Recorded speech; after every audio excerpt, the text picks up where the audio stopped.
Hello friends, स्वागत है आपका अपने YouTube channel GS study with Sahni में। आज हम भारत के राष्ट्रपति का सेकंड पार्ट देखेंगे, जिसमें हम राष्ट्रपति पर लगने वाली महाभियोग प्रक्रिया के बारे में जानेंगे, उसकी संवैधानिक स्थिति के बारे में जानेंगे, राष्ट्रपति की शक्तियाँ, क्योंकि इसकी क्या क्या शक्तियाँ हैं उसके बारे में जानेंगे, और इसकी जो समाधान की शक्ति है उसके बारे में आज हम जानेंगे। तो सबसे पहले हम देखते हैं कि राष्ट्रपति पर महाभियोग।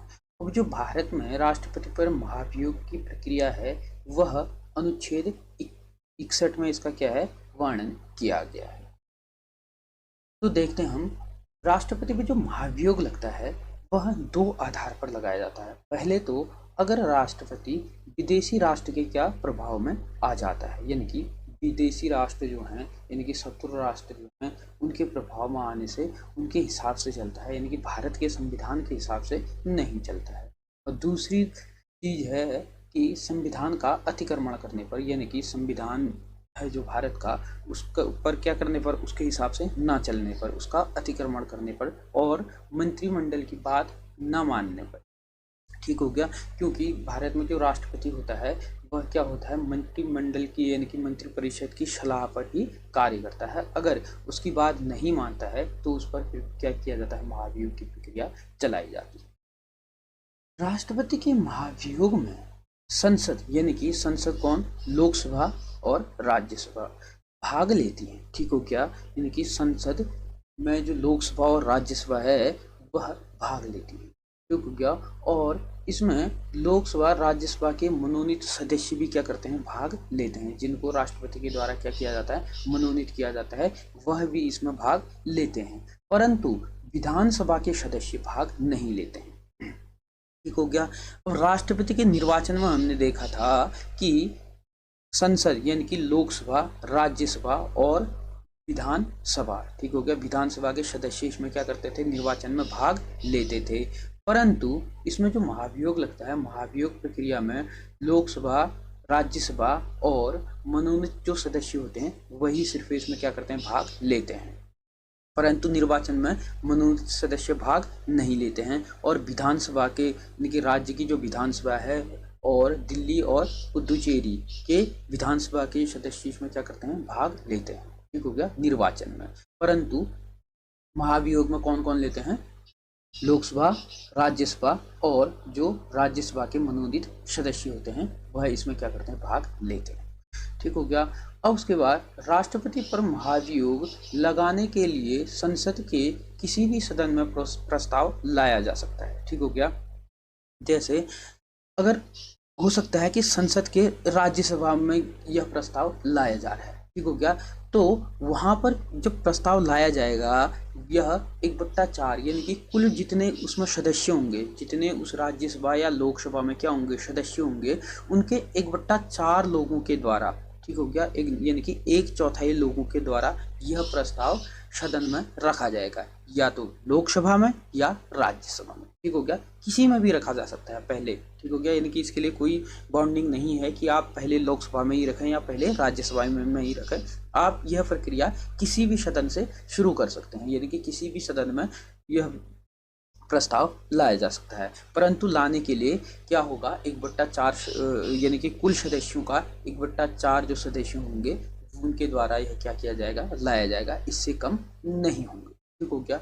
और दूसरी चीज, जब यह किसी भी एक सदन में इसको लाया जाता है, यानी कि इस प्रस्ताव को, यानी कि लोकसभा या राज्यसभा में जब किसी भी एक सदन में लाया जाता है तो उस सदन में 2/3 यानी कि 66% बहुमत से, ठीक है, यानी कि 2/3 बहुमत से क्या करना होगा, इसको पास करना होगा। ठीक हो गया।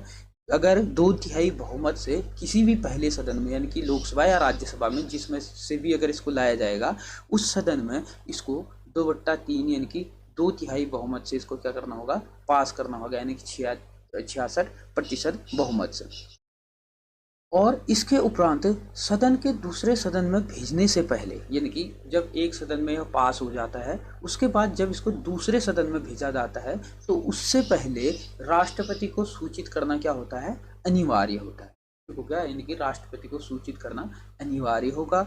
और 14 दिन के अंदर दूसरे सदन में जाकर, यानी कि जब एक सदन से यह बहुमत पास हो जाता है तो उसके बाद फिर 14 दिन के अंदर वह राष्ट्रपति क्या करेगा, दूसरे सदन में, यानी कि जिस सदन में उसको विधेयक को जाना होगा उस सदन में जाकर के क्या करेगा, वह अपनी सफाई देगा, यानी कि अपनी सफाई दे सकता है कि मेरे पर महाभियोग प्रक्रिया जो चलाई जा रही है वह गलत है, इस हिसाब से मतलब नहीं होना चाहिए करके जैसे भी वो अपनी सफाई देना चाहे वह अपनी सफाई दे सकता है। ठीक हो गया। तो उसके बाद क्या होता है कि उसके 14 दिन के बाद ही जब दूसरे सदन में वह भेजा जाता है, उसके बाद 14 दिन के बाद दूसरे सदन में यह प्रक्रिया शुरू की जाती है और दूसरे सदन में भी इस प्रक्रिया को 2/3 बहुमत से पास होना होता है। अगर दूसरे सदन में यह 2/3 बहुमत यानी कि 66% बहुमत से पास नहीं होता है तो इस विधेयक को समाप्त यानी कि खारिज मान लिया जाता है। ठीक हो गया। और जब एक बार महाभियोग की प्रक्रिया शुरू हो जाती है, अगर वह खारिज हो जाती है तो उसके 1 साल तक फिर दोबारा से यह प्रक्रिया नहीं लाई जा सकती। ठीक हो गया। और जब राष्ट्रपति का चुनाव होता है उसके 1 साल के तक भी यह प्रक्रिया नहीं लाई जाती है और अंत के 1 साल में भी यह प्रक्रिया नहीं लाई जाती है। ठीक हो गया। और नोट में हम देखते हैं कि जो राष्ट्रपति होता है, राष्ट्रपति को सफाई देने के लिए सिर्फ एक ही सदन मिल पाता है, क्योंकि पहले सदन में या लोकसभा या राज्यसभा में से किसी भी एक सदन में जब यह प्रक्रिया पास हो जाती है तो तब उसके बाद उसको सूचित किया जाता है कि आप पर महाभियोग की प्रक्रिया शुरू की जा रही है, तो उसको अपनी सफाई देने के लिए सिर्फ एक ही सदन मिल पाता है। ठीक हो गया। या राज्यसभा मिलेगा या लोकसभा मिलेगा, मतलब जिससे वह पास हो जाएगा उसके अलावा जो दूसरा सदन बचा होगा उसमें जाकर के वह क्या कर सकता है, अपनी सफाई दे सकता है। और भारत में राष्ट्रपति पर महाभियोग की जो प्रक्रिया है वह प्रक्रिया अमेरिका के संविधान से ली गई है। ठीक हो गया। तो जो महाभियोग की प्रक्रिया है वह आप समझ गए होंगे। ठीक हो गया। और आता है कि भारत में महाभियोग जो होता है वह किस किस पर लगता है। ठीक हो गया। तो भारत में जो महाभियोग प्रक्रिया है वह राष्ट्रपति और उपराष्ट्रपति पर ही लगाया जाता है। कभी कभी पूछता है कि महाभियोग प्रक्रिया सर्वोच्च न्यायालय के न्यायाधीश को हटाने के लिए किया जाता है, तो उसके लिए महाभियोग शब्द का प्रयोग न होकर के उसके लिए संसद की कार्यवाही शब्द का प्रयोग किया जाता है। यानी कि जो सर्वोच्च न्यायालय का न्यायाधीश होता है इनको हटाने के लिए संसद की कार्यवाही के द्वारा इनको क्या किया जाता है, हटाया जाता है। लेकिन महाभियोग शब्द सिर्फ राष्ट्रपति के लिए ही प्रयोग किया जाता है। ठीक हो गया। और आता है कि उपराष्ट्रपति, जब उपराष्ट्रपति पर महाभियोग लगता है वह सबसे पहले राज्यसभा में लाया जाता है। हो गया। क्योंकि जो उपराष्ट्रपति होता है वह राज्यसभा का क्या होता है, सभापति होता है, इसीलिए उस पर जो महाभियोग प्रक्रिया शुरू होती है वह सबसे पहले राज्यसभा में ही लाई जाती है। परंतु राष्ट्रपति के लिए ऐसा नहीं होता है। राष्ट्रपति के लिए किसी भी एक सदन में या तो लोकसभा में या राज्यसभा में यह लाया जाता है। ठीक हो गया। तो ये चीज आप समझ गए होंगे। अब उसके बाद हम देखते हैं कि राष्ट्रपति की शक्तियां और कर्तव्य, यानी कि उसकी क्या क्या शक्तियां हैं और उसके क्या क्या कर्तव्य हैं, तो इसको भी देख लेते हैं। राष्ट्रपति द्वारा प्रयोग की जाने वाली शक्तियां व किए जाने वाले कार्य निम्नलिखित हैं। तो क्या, तो सबसे पहले क्या है, उसके कार्य क्या क्या हैं, उसकी जो शक्तियां हैं वह क्या क्या हैं, समझ लेते हैं। पहली जो शक्ति है कार्यकारी शक्ति, यानी कि उसके कार्य करने की जो शक्ति होगी वो क्या होगी। दूसरी होगी विधायिका शक्ति, तीसरी होगी वित्तीय शक्ति, चौथी होगी न्यायिक शक्ति, पांचवी होगी कूटनीतिक शक्ति, छठी होगी सैन्य शक्ति और सातवीं होगी आपातकालीन शक्ति। ठीक हो गया। इसकी जो शक्ति है, अब इसके बारे में हम प्रत्येक के बारे में जान लेते हैं।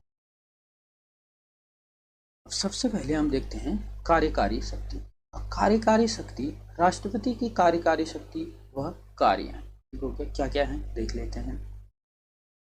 सबसे पहले है भारत सरकार के सभी शासन संबंधी कार्य उसके नाम पर किए जाएंगे, यानी कि भारत शासन, भारत में जितने भी शासनादेश आएंगे, होगा जितने भी शासनादेश होंगे, हर एक शासनादेश पर किसका होता है, सिग्नेचर किसके होते हैं, राष्ट्रपति के होते हैं। ठीक होगा। अगर राज्य में होता है तो उसमें किसके होते हैं, गवर्नर के सिग्नेचर होते हैं। जैसे कि किसी भी लोक सेवक हो गया या कोई भी ऐसा शासनादेश हो गया, उसका अगर नियुक्ति से संबंधित है या किसी भी शासनादेश से संबंधित है तो उस पर जो सिग्नेचर होते हैं उस शासनादेश तभी मान्य होता है जब राज्य में राज्यपाल उस पर हस्ताक्षर करता है और केंद्र में किसका होता है, राष्ट्रपति के सिग्नेचर होते हैं। इनके भारत सरकार के सभी शासनादेश जो कार्य होते हैं वह किसके नाम पर किए जाते हैं, राष्ट्रपति के नाम पर किए जाते हैं।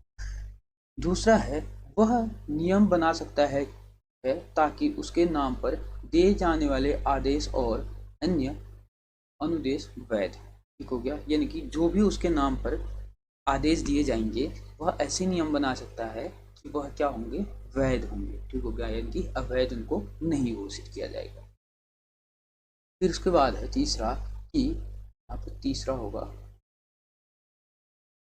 तीसरा फिर उसके बाद तीसरा है वह ऐसे नियम बना सकता है कि जिसमें केंद्र सरकार सहज रूप से कार्य कर सके तथा मंत्रियों को उक्त कार्य सहजता से वितरित हो सके, ठीक हो गया। मतलब कि वह ऐसे नियम बना सकता है जिससे क्या होगा, केंद्र सरकार सहज रूप से अपने कार्य क्या कर सके, कार्य का क्रियान्वयन कर सके और मंत्रियों को उक्त कार्य जो हैं, जो भी वो कार्य हैं उनका वितरण जो है वह सहजता से किया जाएगा, तो क्या ऐसे नियम वह बना सकता है। फिर उसके बाद आता है कि वह प्रधानमंत्री तथा अन्य मंत्रियों की नियुक्ति करता है, ठीक हो गया। जो राष्ट्रपति होता है वह जो मंत्री होते हैं, ठीक हो गया, जो विभिन्न मंत्रालयों के मंत्री होते हैं उनकी क्या करता है, नियुक्ति करता है और प्रधानमंत्री की क्या करता है, नियुक्ति करता है, ठीक हो गया। और उनको क्या करता है तथा वे उसके प्रसाद पर्यंत कार्य करते हैं, ठीक हो गया। जो प्रधानमंत्री और अन्य मंत्री हैं वह राष्ट्रपति के प्रसाद पर्यंत क्या करते हैं, कार्य करते हैं। फिर उसके बाद है वह महान्यायवादी की नियुक्ति करता है, ठीक है। जो भारत का महान्यायवादी है उसकी भी कौन करता है, नियुक्ति करता है, कौन, राष्ट्रपति। उसके वेतन आदि निर्धारित करता है, ठीक हो गया। महान्यायवादी के जो वेतन भत्ते हैं वह कौन निर्धारित करता है, भारत का राष्ट्रपति। महान्यायवादी राष्ट्रपति के प्रसाद पर्यंत अपने पद पर कार्य क्या करता है, ठीक हो गया। यानी कि जो महान्यायवादी है वह राष्ट्रपति के प्रयास पर्यंत क्या करता है, अपना कार्य का क्रियान्वयन करता है, यानी कि अपना कार्य करता है। फिर उसके बाद है वह भारत के महानियंत्रक व महालेखा परीक्षक, मुख्य चुनाव आयुक्त तथा अन्य चुनाव आयुक्त, संघ लोक सेवा आयोग के अध्यक्ष व सदस्यों, राज्य के राज्यपालों, वित्त आयोगों के अध्यक्ष व सदस्यों आदि की नियुक्ति करता है, ठीक हो गया। जो भारत का राष्ट्रपति है वह किस किस की नियुक्ति करता है, महानियंत्रक, ठीक हो गया, या महालेखा परीक्षक और मुख्य चुनाव आयुक्त की, और अन्य चुनाव आयुक्त जो हैं, संघ लोक सेवा आयोग के जो अध्यक्ष हैं, इनके सदस्य हैं, राज्य के राज्यपाल हैं, वित्त आयोग के अध्यक्ष हैं और सदस्य हैं, इन सभी की क्या करता है, नियुक्ति करता है। और इन सब के बारे में हम आगे वीडियो में भी क्या करेंगे, देखेंगे, ठीक हो गया। एक अन्य वीडियो बनाएंगे इनके बारे में, उसमें हम इसको अच्छे से कवर करेंगे। उसके बाद आता है वह केंद्र के शासनिक कार्यों और विधायिका के प्रस्तावों से संबंधित जानकारी की मांग प्रधानमंत्री से कर सकता है, ठीक हो गया। यानी कि वह केंद्र के प्रशासनिक कार्य, जितने भी प्रशासनिक कार्य होंगे वह विधायिका के प्रस्तावों के संबंध में तो जानकारी जो है वो प्रधानमंत्री से मांग सकता है, ठीक हो गया। यह भी उसको क्या रहती है, शक्ति रहती है, राष्ट्रपति। उसके बाद आता है कि राष्ट्रपति प्रधानमंत्री से किसी ऐसे निर्णय का प्रतिवेदन भेजने के लिए कह सकता है जो किसी मंत्री द्वारा लिया गया हो, किंतु पूरी मंत्रिपरिषद की ने इसका अनुमोदन नहीं किया होना चाहिए। यानी कि पूरी जो मंत्रिपरिषद है उसने इसका अनुमोदन नहीं किया होना चाहिए, यानी कि किसी भी एक जो मंत्री है उसके द्वारा क्या किया होना चाहिए, यह निर्णय यानी कि प्रतिवेदन भेजा होना चाहिए, ठीक हो गया। फिर उसके बाद है वह अनुसूचित जाति, अनुसूचित जनजाति तथा अन्य पिछड़ा वर्ग के लिए एक आयोग की नियुक्ति कर सकता है, ठीक हो गया। जो राष्ट्रपति है वह अनुसूचित जाति, अनुसूचित जनजाति तथा अन्य पिछड़ा वर्ग जो है इनके लिए क्या कर सकता है, एक आयोग बना सकता है, कौन, राष्ट्रपति। फिर उसके बाद है वह केंद्र राज्य तथा विभिन्न राज्यों के मध्य सहयोग के लिए एक अंतर्राज्यीय परिषद का की नियुक्ति कर सकता है, यानी कि इसका गठन कर सकता है राष्ट्रपति, हो गया। केंद्र और राज्य के विभिन्न राज्यों के मध्य सहयोग के लिए, ठीक हो गया, सहयोग के लिए क्या कर सकता है, अंतर्राज्यीय परिषद का एक गठन कर सकता है, यानी कि इसकी नियुक्ति कर सकता है।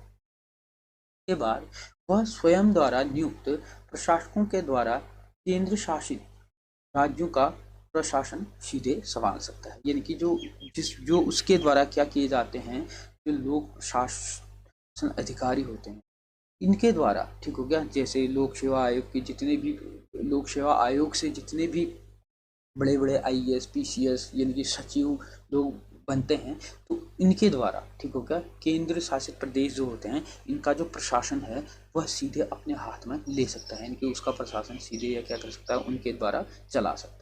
ठीक हो गया। इसके बाद है वह किसी भी क्षेत्र को अनुसूचित क्षेत्र घोषित कर सकता है, यानी कि उसको ऐसी शक्ति है कि वह किसी ऐसा अगर उसको लगता है कि किसी क्षेत्र का क्या है विकास नहीं हो पा रहा है, मतलब बहुत पिछड़ गया है, तो ऐसे क्षेत्र को क्या कर सकता है, वह अनुसूचित क्षेत्र घोषित कर सकता है। उसे अनुसूचित क्षेत्र तथा जनजाति क्षेत्र के प्रशासन की शक्ति प्राप्त करता है। ठीक हो गया, यानी कि उसको क्या है, प्रशासन की शक्तियां प्राप्त हैं, किसे, राष्ट्रपति। ये थी इसकी कार्यकारी शक्ति। अब हम देखेंगे उसकी विधायी शक्ति, विधायी जो उसकी शक्ति देखेंगे। ठीक है, राष्ट्रपति भारतीय संसद का एक अभिन्न अंग है तथा उसे निम्नलिखित विधायी शक्तियां क्या हैं, प्राप्त है। ठीक हो गया। जो भारतीय संसद है, संसद के 3 अंग होते हैं। ठीक हो गया, संसद के 3 अंग होते हैं। कौन कौन से, लोकसभा, LS शॉर्ट में लिख देते हैं, लोकसभा, RS यानी कि राज्यसभा, और तीसरा जो होता है वो कौन होता है, राष्ट्रपति। ठीक हो गया, यानी कि कौन कौन से, लोकसभा, राज्यसभा तथा राष्ट्रपति क्या होते हैं, संसद के अभिन्न अंग होते हैं। ठीक हो गया। परीक्षाओं में सवाल पूछा जाता है कि संसद के कितने अभिन्न अंग हैं, तो इसके 3 अभिन्न अंग हैं। कौन कौन से, राष्ट्रपति, लोकसभा और राज्यसभा। ठीक है, यह समझ गया। तो हम इसमें अब देखते हैं कि इसकी विधायी शक्तियां क्या क्या हैं। पहली शक्ति इसकी जो आती है वह संसद की बैठक बुला सकता है। ठीक हो गया, संसद की जो बैठक है, अगर बैठक नहीं चल रही है तो वो क्या कर सकता है, इसकी बैठक बुला सकता है, अथवा कुछ समय के लिए इसे स्थगित भी कर सकता है, यानी कि जो बैठक है उस बैठक को कुछ समय के लिए इसको स्थगित भी वह कर सकता है। और लोकसभा को विघटित कर सकता है, जो लोकसभा है उसका विघटन भी कर सकता है। वह संसद के संयुक्त अधिवेशन का आह्वान कर सकता है। ठीक हो गया, इनकी संसद में जो संयुक्त अधिवेशन है, संयुक्त अधिवेशन को क्या कर सकता है, इसका आह्वान कर सकता है। संयुक्त अधिवेशन मतलब लोकसभा और राज्यसभा को एक साथ यह क्या कर सकता है, बुला सकता है। और इसकी अध्यक्षता कौन करता है, लोकसभा का अध्यक्ष करता है। जब भी संयुक्त अधिवेशन होता है, संयुक्त अधिवेशन की जो अध्यक्षता होती है वह अध्यक्षता लोकसभा का अध्यक्ष करता है। ठीक हो गया। जो संयुक्त अधिवेशन है, ठीक हो गया, संयुक्त अधिवेशन 3 दशाओं में नहीं लाया जा सकता।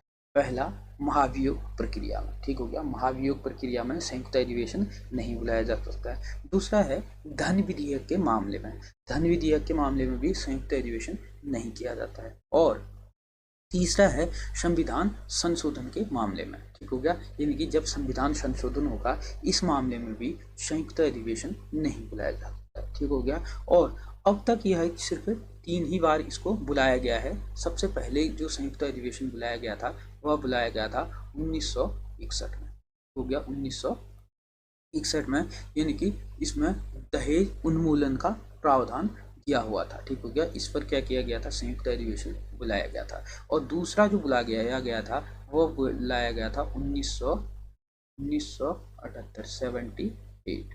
हो गया, 1978 में क्या किया गया था, दोबारा संयुक्त अधिवेशन बुलाया गया था। ठीक हो गया, यानी कि यह जो 1978 में बुलाया गया था यह बैंकिंग सेवाओं पर सुधार से संबंधित था।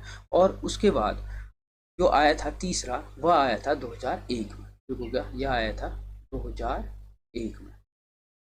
तो यह कोटा से संबंधित था। ठीक हो गया, तो अब तक क्या हुए हैं, सिर्फ 3 बार क्या हुए हैं, संयुक्त अधिवेशन आए हैं। पूछता है कि संयुक्त अधिवेशन बुलाया क्यों जाता है। ठीक हो गया, अब सवाल ये भी आता है ना कि संयुक्त अधिवेशन बुलाने का कारण क्या है। जब कोई बिल है या कोई ऐसा प्रस्ताव है जो क्या हो जाता है कि 6 महीने से भी अधिक समय जिसको क्या किया जाता है, लटका दिया जाता है किसी एक सदन में, ठीक हो गया, या उसमें क्या कहते हैं किसी भी प्रकार का निष्कर्ष नहीं निकल पा रहा है, तो ऐसी परिस्थिति में क्या किया जाता है, राष्ट्रपति के द्वारा संयुक्त अधिवेशन बुलाया जाता है, ठीक है। और 3 मामलों में संयुक्त अधिवेशन नहीं दिया जाता है, किसमें, धन विधेयक में, महाभियोग और संविधान संशोधन। उसके बाद है वह प्रत्येक नए चुनाव के बाद तथा प्रत्येक वर्ष संसद के प्रथम अधिवेशन को संबोधित कर सकता है, ठीक हो गया। यानी कि जब भी चुनाव होता है, ठीक है, यानी कि जब भी लोकसभा चुनाव होते हैं, आम चुनाव जो होते हैं, उसके बाद जो प्रथम बैठक होगी उसको क्या कर सकता है, यह संबोधित करता है। और दूसरी चीज, प्रत्येक वर्ष की पहली बैठक को भी क्या करता है, राष्ट्रपति संबोधित करता है। उसके बाद है वह संसद में लंबित किसी विधेयक या अन्यथा किसी संबंध में संसद को संदेश भेज सकता है, ठीक हो गया। यानी कि किसी भी विधेयक जो है संसद में क्या है, लंबित है, तो उसके लिए क्या कर सकता है, संसद को संदेश भेज सकता है कि यह मामला क्यों लंबित है, इसको आप कीजिए।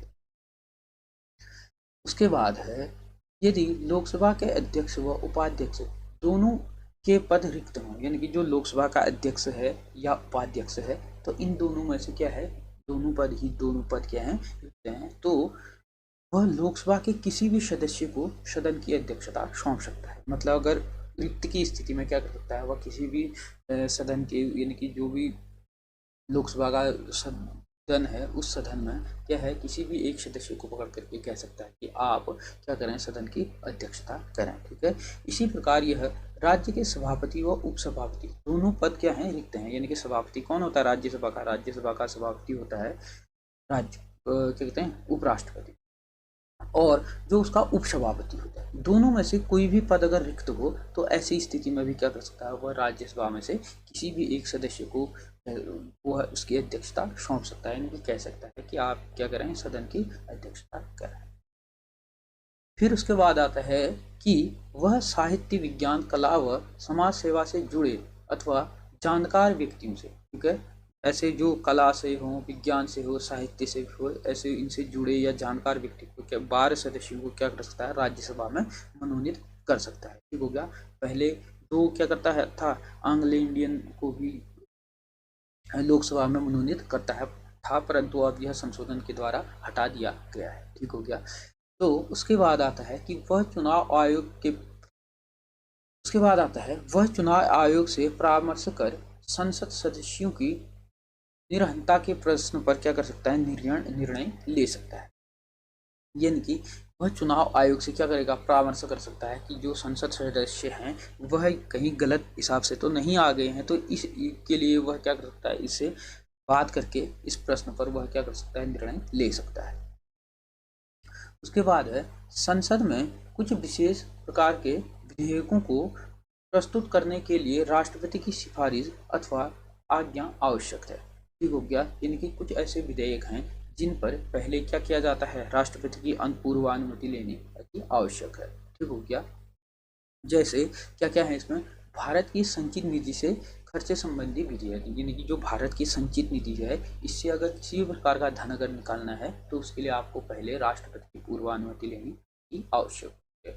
उसके बाद है राज्य की सीमा परिवर्तन, यानी कि जो राज्यों की सीमाएं हैं उसका अगर परिवर्तन करना है या नए राज्य के निर्माण करना है, क्योंकि किसी नए राज्य का निर्माण करना है या राज्य की सीमाओं का क्या करना है, परिवर्तन करना है, यानी कि घटाना या बढ़ाना है, तो ऐसे संबंध में क्या करना होता है कि राष्ट्रपति से पूर्वानुमति लेनी अति आवश्यक है।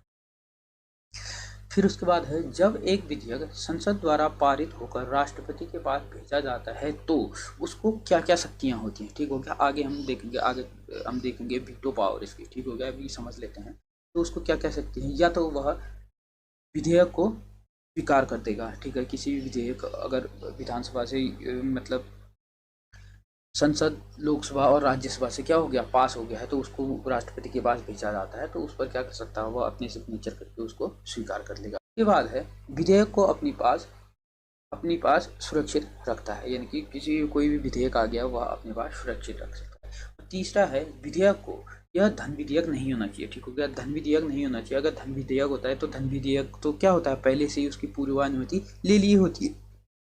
अगर वह धन विधेयक नहीं है तो उसको संसद के पास क्या कर सकता है, पुनर्विचार कर वापस लौटा सकता है। हालांकि क्या होता है कि अगर जब वह विधेयक संसद में दोबारा लौटा दिया जाता है। अगर वह दोबारा से अगर संसद से पास होकर के राष्ट्रपति के पास आ जाता है तो उसको अपनी सहमति देनी भी क्या हो जाती है, उसमें अनिवार्य हो जाती है। ठीक हो गया। उसके बाद अन्य जो उसकी शक्ति है, विधायी शक्ति, वह है राज्य विधायिका द्वारा पारित किसी विधेयक को राज्यपाल जब राष्ट्रपति के बीच यानी कि राष्ट्रपति के पास भेजता है तो राष्ट्रपति की क्या क्या उसमें शक्तियां हैं। ठीक हो क्या। क्योंकि कोई भी राज्य में अगर कोई भी विधेयक आता है तो उसको अगर लगता है कि राज्यपाल को इसको राष्ट्रपति के पास भेजना चाहिए तो ऐसी स्थिति में वह क्या करता है, राज्यपाल के पास क्या करता है, राष्ट्रपति के पास राज्यपाल भेजता है। ठीक हो गया। तो ये कौन इसके लिए क्या क्या वो कर सकता है, पहला तो या तो विधेयक को क्या करेगा, वह स्वीकार कर देगा कि आप ठीक है, यह सही है, आप करवाइए।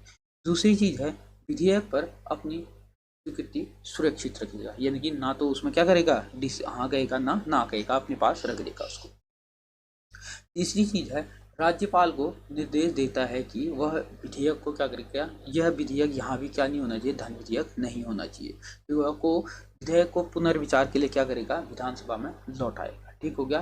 परंतु यहाँ पर यह रहता है अगर पुनर्विचार के बाद भी अगर विधानसभा ने फिर से इसको पारित कर दिया है और फिर से इसको राष्ट्रपति के पास भेज दिया जाता है राज्यपाल के द्वारा, तो राज्यपाल इसमें बाध्य नहीं होता है कि आप मतलब राष्ट्रपति इसमें बाध्य नहीं होता है कि इसको स्वीकार करना ही करना है। ठीक हो गया। वह इसे अस्वीकार भी कर सकता है। परंतु लोकसभा और राज्यसभा से जब विधेयक जाता है तो उसके लिए क्या करना होता है, उसको अनिवार्य रूप से करना ही होता है। लेकिन राज्य विधानसभा से जब कोई ऐसा विधेयक होता है पुनर्विचार के बाद से दोबारा राष्ट्रपति के पास जाता है तो ऐसी स्थिति में राष्ट्रपति क्या होता है, बाध्य नहीं होता।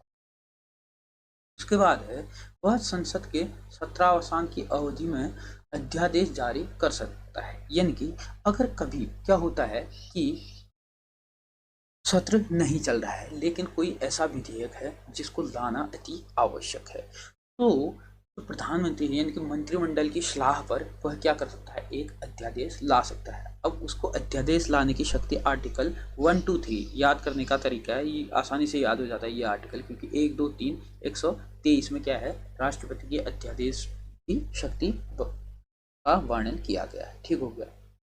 यह अध्यादेश संसद की पुनः बैठक के 6 हफ्तों के भीतर संसद द्वारा अनुमोदित करना अति आवश्यक होता है। ठीक हो गया। जब जैसे अध्यादेश राष्ट्रपति के द्वारा लाया जा रहा है, अब क्या होता है कि राष्ट्रपति के द्वारा लाया जा रहा है तो वो कानून होता है, जब भी सत्र नहीं चल रहा होता है तो वह प्रॉपर एक कानून की तरह क्या करता है, कार्य करता है। लेकिन उसके बाद जब संसद सत्र शुरू हो जाता है तो उसके बाद जब सत्र शुरू होने के 6 हफ्ते के अंदर यानी कि 6 हफ्ते के भीतर इस जो अध्यादेश होता है इसको क्या करना होता है, संसद के दोनों सदनों में इसको पास करना होता है। ठीक हो गया। इनका अनुमोदन इसका करना होता है, तभी उसके बाद ये आगे को क्या होगा, जारी रहेगा, नहीं तो यह क्या हो जाता है, वहीं पे समाप्त हो जाता है। ठीक हो गया। समझ गए होंगे अध्यादेश से संबंधित शब्द। उसके बाद है वह महानियंत्रक, वह लेखा परीक्षक, संघ लोक सेवा आयोग, वित्त आयोग व अन्य की रिपोर्ट संसद के समक्ष रखता है। ठीक हो गया। कौन, राष्ट्रपति। किस किस की, महालेखा परीक्षक हो गया और संघ लोक सेवा आयोग, वित्त आयोग की जितनी भी रिपोर्ट होती हैं यह संसद के पास क्या करता है, रखता है, यानी कि संसद के सामने रखता है। वह अंडमान निकोबार द्वीप समूह, लक्षद्वीप, दादर नगर हवेली तथा दमन और द्वीप। ठीक हो गया। पहले ये दादर नगर हवेली और दमन और द्वीप अलग अलग थे, अब यह क्या हो गया है, दोनों केंद्र शासित प्रदेश को मिला करके एक केंद्र शासित प्रदेश बना दिया गया है। ठीक हो गया। मैं शांति, विकास व सुशासन के लिए विनिमय बना सकता है। ठीक हो गया। पर पुडुचेरी के लिए भी वह नियम बना सकता है, परंतु केवल तब तक वहां की विधानसभा निलंबित हो गया, यानी कि तब तक के लिए ही वह वहां पर क्या कर सकता है, नियम बना सकता है। कहाँ के लिए, पुडुचेरी के लिए, क्योंकि पुडुचेरी में क्या है, विधानसभा है। ठीक हो गया। जब तक क्या है वहां पर क्या है, विधानसभा निलंबित हो, यानी कि विधानसभा का विघटन हुआ हो। ठीक हो गया। और विघटित अवस्था में ही वो क्या कर सकता है, ऐसी स्थिति ऐसे नियम बना सकता है। ये थे राष्ट्रपति की क्या विधायी शक्तियां। फिर उसके बाद आता है वित्तीय शक्तियां। ठीक हो गया। तो देखते हैं इसकी वित्तीय शक्तियां क्या क्या है। पहला जो आता है धन विधेयक, राष्ट्रपति की पूर्वानुमति से ही संसद में प्रस्तुत किया जाता है। ठीक हो गया। अब धन विधेयक का जो प्रावधान है किया गया है वह किया गया है अनुच्छेद 109 में। हो गया। अनुच्छेद 100 में किसका प्रावधान है? धन विधेयक का प्रावधान है। तो जब भी धन विधेयक लाया जाता है, इसके लिए क्या होता है, पहले राष्ट्रपति से क्या किया जाता है? पूर्वानुमति ली जाती है, यानी कि पहले राष्ट्रपति से अनुमति ली जाती है, उसके बाद क्या किया जाता है? धन विधेयक लाया जाता है।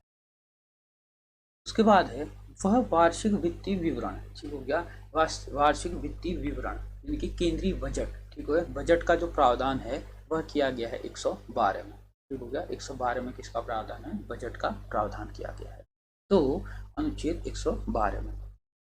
तो क्या हो गया कि जो केंद्रीय बजट है उसको क्या किया जाता है? संसद के समक्ष रखा जाता है, किसके द्वारा? राष्ट्रपति के द्वारा, ठीक हो गया, यानी कि राष्ट्रपति के द्वारा ही क्या किया जाता है? जो केंद्रीय बजट है उसको संसद के समक्ष रखा जाता है, और जो केंद्रीय बजट का प्रावधान किया गया है वह अनुच्छेद 112 में, ठीक हो गया। इसमें बजट शब्द का प्रयोग न करके किसका प्रयोग किया गया है? वार्षिक वित्तीय विवरण। उसके बाद है अनुदान की कोई भी मांग उसकी सिफारिशों के बिना नहीं की जा सकती। किसी भी प्रकार के जो अनुदान होंगे, ठीक हो गया, केंद्र के द्वारा दिए जाने वाले जितने भी अनुदान हैं, उस अनुदानों की मांग पर पहले किसकी सिफारिश लेनी अनिवार्य होती है? राष्ट्रपति की सिफारिश लेनी अनिवार्य होती है, उसके बाद क्या होता है? अनुदान प्राप्त किए जा सकते हैं। उसके बाद है वह भारत की आकस्मिक निधि से किसी अध्यक्ष व्यय हेतु अग्रिम भुगतान की व्यवस्था कर सकता है, ठीक है, इनके अग्रिम भुगतान की वह क्या कर सकता है? व्यवस्था कर सकता है, किसके लिए? आकस्मिक निधि के व्यय हेतु, हो गया। उसके बाद आता है वह राज्य व केंद्र के मध्य बजट के बंटवारे के लिए प्रत्येक 5 वर्ष में एक वित्तीय आयोग का क्या कर सकता है? गठन कर सकता है, ठीक हो गया, यानी कि केंद्र और राज्यों के मध्य क्या कर सकता है? जो बजट है उसके बंटवारे के लिए क्या कर सकता है? एक वित्त आयोग का गठन कर सकता है, प्रत्येक कितने वर्ष में? 5 वर्ष में। कौन? राष्ट्रपति, ठीक हो गया। तो ये थी इसकी कौन सी?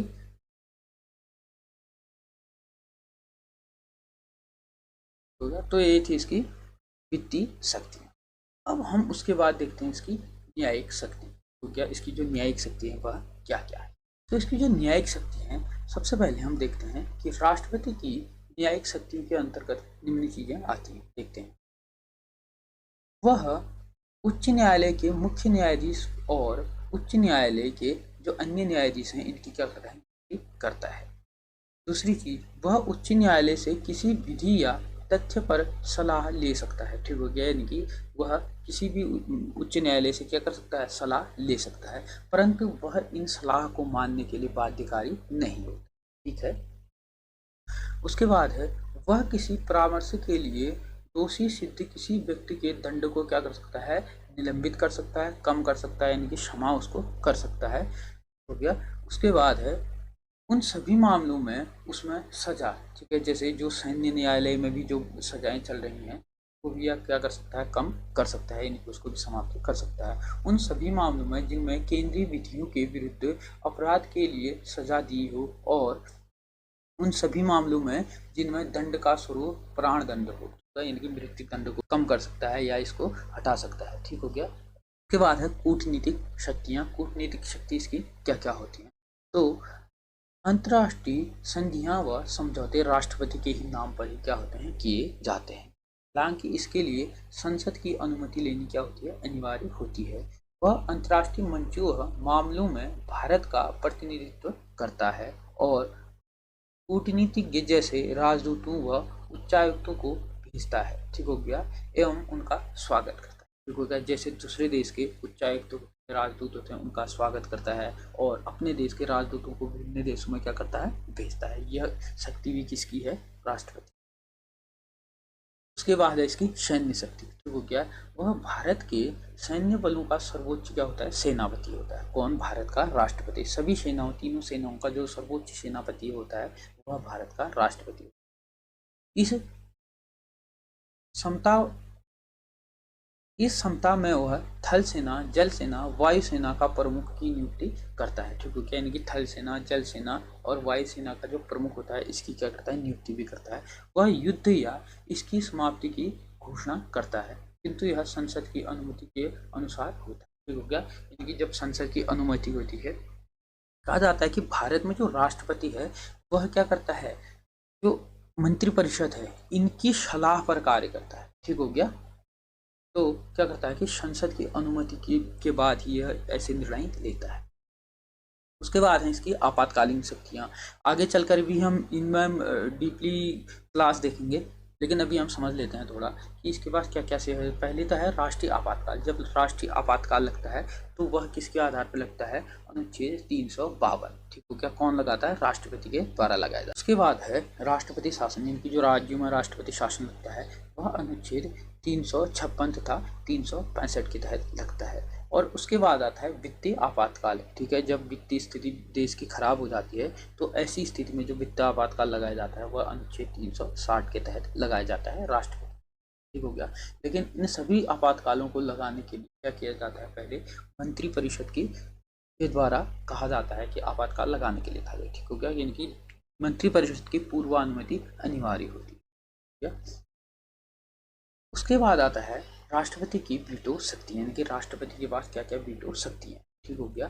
तो संसद द्वारा पारित कोई भी विधेयक तभी अधिनियम बनता है जब राष्ट्रपति उस पर क्या करता है? अपनी सहमति देता है।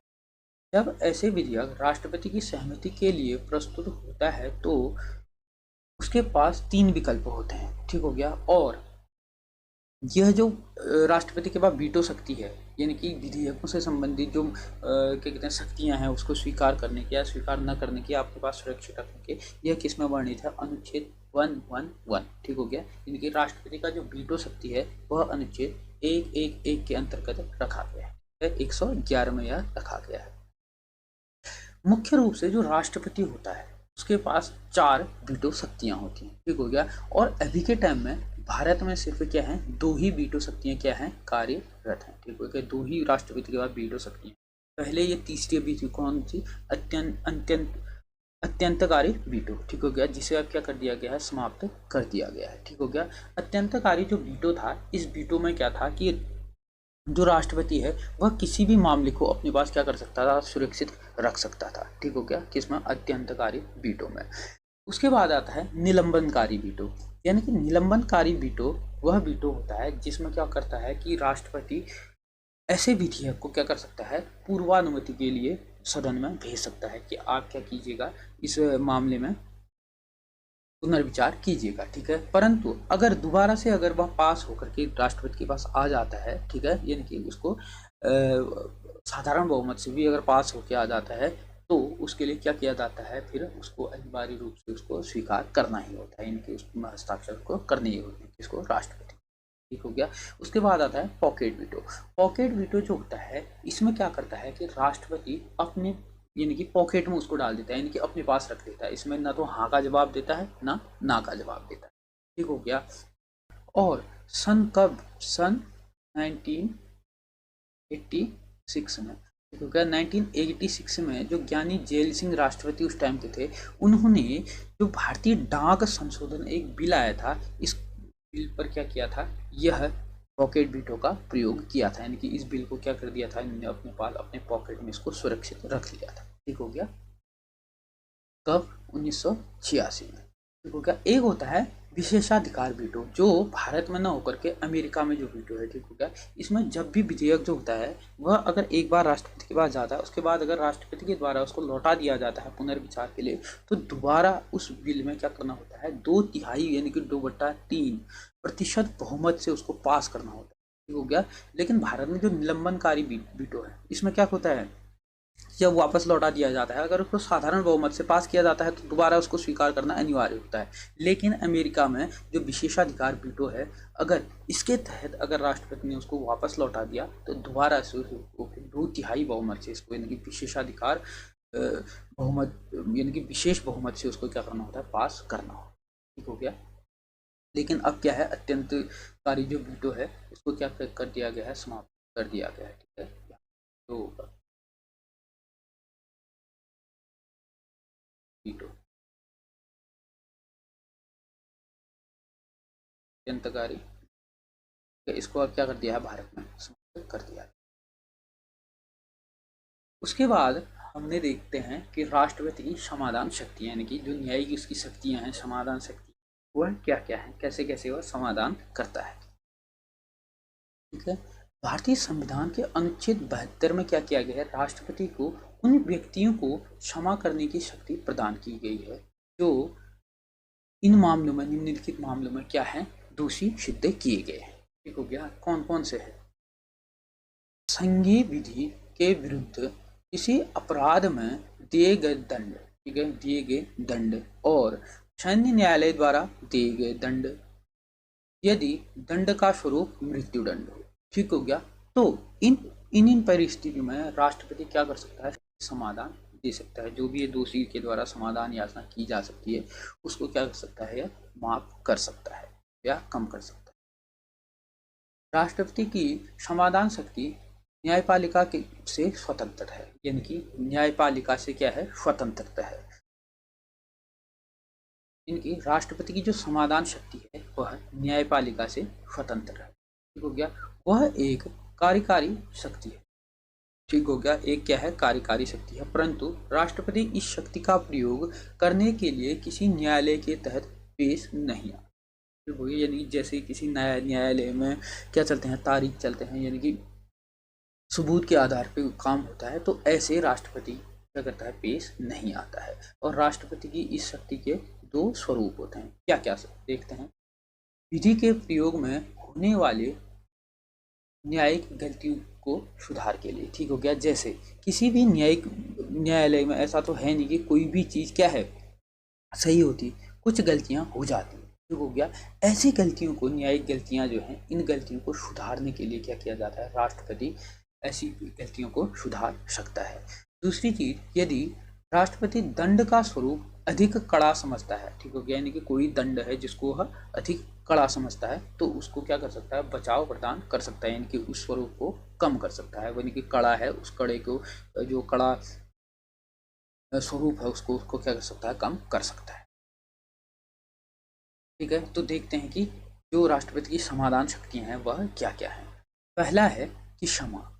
क्षमा का मतलब है कि अगर कोई दोषी है, दोषी का क्या करना कि दोषपूर्ण, जो उसने दोष किया उससे मुक्त कर देना, उसके दोष से उसको मुक्त कर देने का, पूर्ण रूप से किसी भी दोषी को यानी कि कहीं पे जेल में दंड दिया जा रहा है या किसी प्रकार से बंदी बना जा रहा है तो उसको मुक्त कर देना। ठीक हो गया। उसका मतलब है क्षमा, यानी कि यह क्षमा कर सकता है, यानी कि उसको उसके दोष से मुक्त कर सकता है।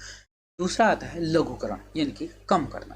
ठीक है। इसका अर्थ है दंड के स्वरूप को बदल कर कम करना। ठीक हो गया। यानी कि किसी को 10 वर्ष की सजा है उसको 5 वर्ष में कन्वर्ट करना। ठीक है। जैसे मृत्यु दंड का लघुकरण कर कठोर कारावास में परिवर्तित कर देना। जैसे किसी व्यक्ति को क्या मिल गई है, मृत्यु दंड मिल गई है, तो उस मृत्यु दंड को क्या कर देना, आजीवन कारावास में बदल देना। ठीक है। ठीक हो गया। यानी कि जैसे किसी व्यक्ति को क्या कर दिया, न्यायालय के द्वारा मृत्यु दंड दे दिया कि आपको इतने इतने तारीख को क्या की जाएगी, फांसी दे दी जाएगी, तो वह क्या किया, उसने राष्ट्रपति के पास समाधान याचना लगाई। ठीक हो गया। तो राष्ट्रपति उसको देखेगा, उसके तहत वह क्या कर सकता है कि उस मृत्यु पाए हुए व्यक्ति को, मृत्यु दंड पाए हुए व्यक्ति को, वह उसका क्या कर सकता है, दोष कम करके उसको लघुकरण करके, यानी कि कम करके उसको कारावास में परिवर्तित कर सकता है। हो गया। यानी कि कठोर कारावास में इसका परिवर्तन कर सकता है। यही कहलाता है लघुकरण। उसके बाद आता है परिहार। परिहार का अर्थ होता है कि दंड की प्रकृति में परिवर्तन। ठीक हो गया। यानी कि दंड की प्रकृति में परिवर्तन किए बिना उसको, जो उसकी जो अवधि है उसको कम कर देना। ठीक हो गया। जैसे दंड है कि आपको कठोर कारावास मिलेगा 10 वर्ष का। ठीक हो गया। तो उसको क्या कर देना, 5 वर्ष में कठोर कारावास में परिवर्तित कर। जैसे उदाहरण के लिए 2 वर्ष के कठोर कारावास को 1 वर्ष के कठोर कारावास में परिवर्तित कर देना, इसी को कहा जाता है परिहार। उसके बाद आता है विराम। विराम का अर्थ होता है कि दोषी को मूल रूप से दी जाने वाली जो सजा है, ठीक हो गया, उसको किन्हीं विशेष परिस्थितियों में, ठीक है, जैसे हर एक परिस्थिति में नहीं, किसी विशेष परिस्थिति में, कैसे, जब कोई व्यक्ति शारीरिक रूप से क्या है, अपंग है, ऐसे व्यक्ति को क्या कर सकता है, विराम कर सकता है, यानी कि सजा जो है उसकी सजा पे विराम लगा सकता है। दूसरा है गर्भवती महिला जो होती है, तो क्या गर्भवती महिला के भी को भी जो सजा दी जाती है उस सजा में क्या किया जा सकता है, विराम लगाया जा सकता है। ठीक है। क्या, यानी कि किसी विशेष परिस्थिति में इस का प्रयोग किया जाता है। उसके बाद आता है कि 5वां जो है वह है प्रविलंबन। ठीक हो गया। प्रविलंबन का अर्थ होता है कि किसी दंड यानी कि विशेषकर मृत्युदंड, जहाँ पर विशेषकर मृत्युदंड दिया जाता है, पर अस्थायी रोक लगाना। ठीक हो गया, जैसे किसी न्यायालय ने क्या कर दिया, उसको मृत्युदंड दे दिया, ठीक हो गया, यानी कि या सुप्रीम कोर्ट ने उसको मृत्युदंड किसी व्यक्ति को दे दी, तो उस पर अस्थायी रोक लगाई जाती है, किसके द्वारा, राष्ट्रपति के द्वारा। क्यों? क्योंकि वह क्या कर सकता है कि जो दोषी है वह व्यक्ति अपनी जो समाधान याचनाएं हैं वह जाके राष्ट्रपति के पास लगा सकता है। ठीक हो गया, तो दोषी व्यक्ति का क्षमा याचना अथवा दंड के स्वरूप परिवर्तन की याचना के लिए समय देना। अब उसके बाद आता है राष्ट्रपति की संवैधानिक स्थिति, यानी कि जो राष्ट्रपति है उसकी संवैधानिक स्थिति वास्तव में कैसी है। ठीक हो गया, संविधान में सरकार का स्वरूप संसदीय है। ठीक हो गया, सरकार का स्वरूप कैसा है, संसदीय है। फलस्वरूप राष्ट्रपति केवल कार्यकारी प्रधान होता है। ठीक हो गया, जो भारत में राष्ट्रपति होता है वह सिर्फ कैसा प्रधान होता है, कार्यकारी प्रधान होता है। मुख्य शक्ति प्रधानमंत्री के नेतृत्व वाली मंत्रिमंडल में क्या होती है, निहित होती है। ठीक हो गया, जो राष्ट्रपति होता है वह मंत्रिमंडल की सलाह पर ही क्या करता है, कार्य करता है। ठीक हो गया, अन्य शब्दों में कहें तो राष्ट्रपति अपनी कार्य शक्तियां जो होती हैं, कार्यकारी जो शक्तियां हैं, उनका प्रयोग प्रधानमंत्री के नेतृत्व वाली मंत्रिमंडल की सलाह पर ही क्या करता है, सहायता और सलाह के आधार पर ही क्या करता है। ठीक हो गया, डॉक्टर बी आर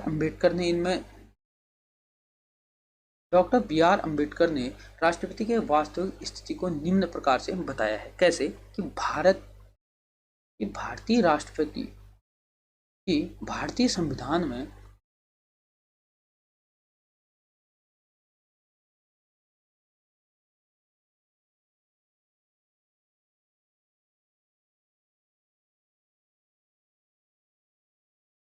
भारतीय संविधान में भारतीय संघ के